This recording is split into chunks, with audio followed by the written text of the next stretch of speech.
Okay, so I should probably start with a quick summary of this case for those of you who are not familiar with this case. Little Leo Escalante was 2 years old on the 22nd of June this year when he was caused to be no longer alive by the former boyfriend of his mother. As yet, she's not facing any charges, which is something that I find a little bit upsetting because basically she left Leo in James's care while she went to get a manicure. And what makes that even worse is that she actually had a no contact order out against James, but was actually living with him at the time. James VanderLeest's father, David VanderLeest, claimed that Leo was in his care at the time and that he had momentarily been not watching Leo and that he found him at the bottom of the stairs. The autopsy that was done on Leo shows that the injuries that he had were far too catastrophic to have been caused by a fall down the stairs. So we have James VanderLeest on charges relating to Leo's death, and his father David on charges relating to essentially trying to help James cover up for what he did and for trying to help him flee from authorities. Because after everything happened, they basically took off to a cabin in the woods and holed out there. Even when authorities came to arrest them, they resisted arrest up until the point when a flash bomb or whatever they're called was thrown into the residence, and they were of course forced to come out. Now at this point in time, James VanderLeest is incarcerated and will remain so. However, his father David VanderLeest was originally given bail of $100,000 cash. His lawyer requested that that be reduced to $50,000, claiming that, well, he wouldn't have that kind of money anyway. So the bail was reduced to $50,000 and David VanderLeest basically bailed himself out. So I'm going to play a news clip for you that will bring you up to date in terms of where things are at with prosecuting these two men. And then I will have a few comments after that. Good evening, everyone, and thanks for joining us tonight at 5. The cases against two Green Bay men charged in connection with a suspicious death of a child are now moving forward. Yeah, David VanderLeest and his son James VanderLeest are both facing charges for the June 22nd death of 2-year-old Leo Escalante. He's the son of James VanderLeest's ex-girlfriend. He is not the boy's father, though. Emily Matesic has a look at what happens next. David VanderLeest and his 22-year-old son James VanderLeest appeared separately in Brown County Court on Thursday. The father appeared in the morning while his son had an afternoon status conference. The attorney for the elder VanderLeest, who's out of jail on bond, entered a plea on behalf of his client. Entering pleas of not guilty on both counts and then asking this matter to be set on the court's calendar. The judge setting October 29th as the tentative date for what's expected to be a 2-day trial. David VanderLeest is charged with obstructing an officer and aiding a felon after the criminal complaint accuses him of lying to investigators. The criminal complaint said David VanderLeest initially told investigators he was at his Alpine Drive home with 2-year-old Leo Escalante when he left the boy to get a roll of toilet paper.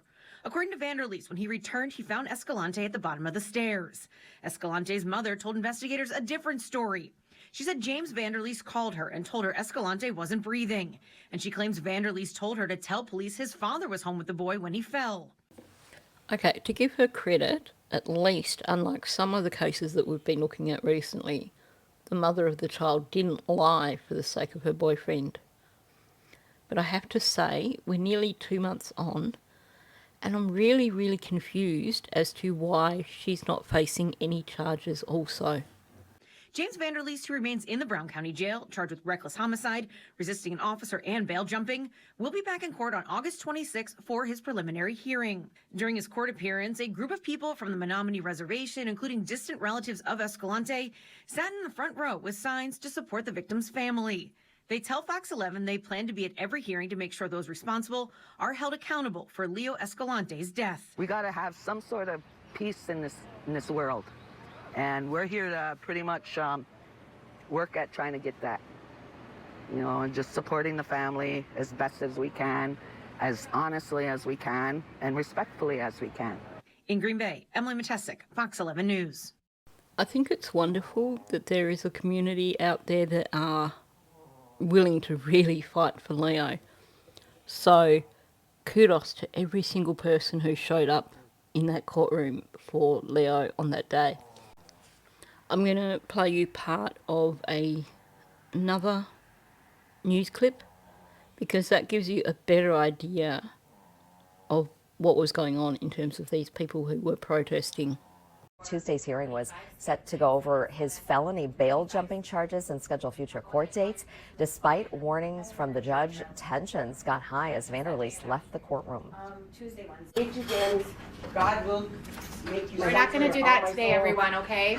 We talked about this beforehand, ma'am.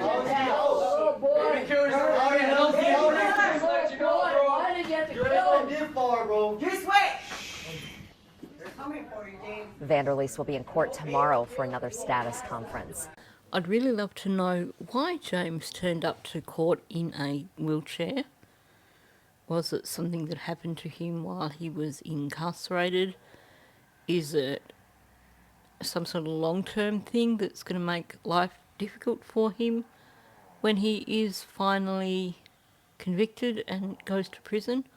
Or is it just an act to try and gain sympathy? Now, I noticed that James and David have different judges on the cases, and that's not uncommon. That sort of thing happens. It's not that uncommon.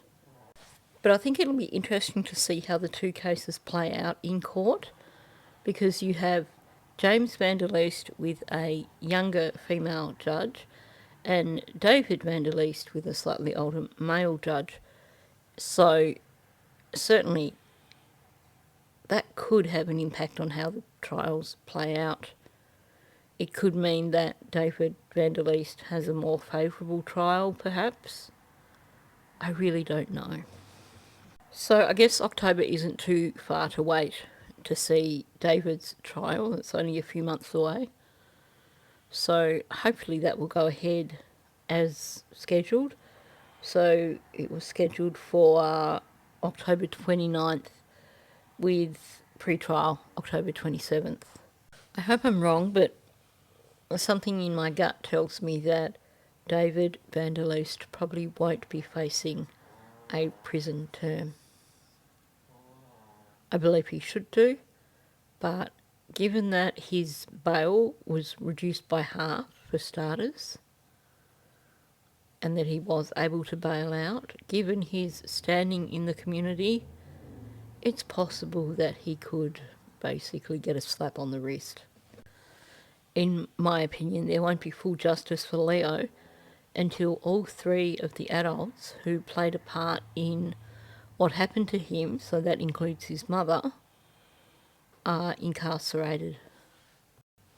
So that was just a quick update for you. I will bring you more information after James's next court hearing, and I will also be, as I've said before, taking a look at what their previous charges are, because both of them are not the nicest people on the planet.